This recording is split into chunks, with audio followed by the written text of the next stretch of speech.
Saya berharap di Ramadan tahun ini perdamaian dunia akan tercapai sehingga tidak ada lagi anak-anak yang hidup di dalam perang. Bertambah rasa peduli kita terhadap sesama. Saya bisa konsisten menjaga kesehatan. Saya tidak menjadi orang jahat dan dijauhkan dari orang-orang yang jahat juga. Semoga Ramadan tahun ini bisa ikut reuni. Lebih banyak membawa manfaat bagi seluruh umat Islam di dunia. Semoga Ramadan tahun ini lebih banyak ibadah dan lebih khusyuk. Dan THR-nya pasti lebih banyak dong. Semoga dunia diisi lebih banyak kebaikan dan hati nurani.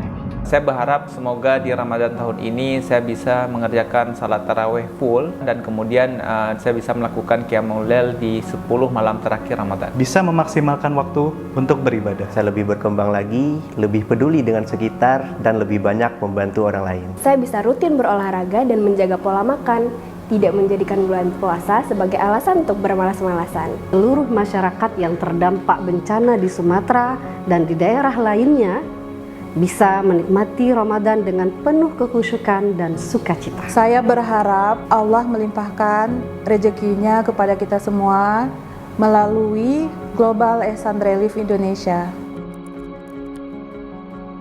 Global Ihsan Relief Indonesia mengucapkan selamat menunaikan ibadah puasa. Marhaban ya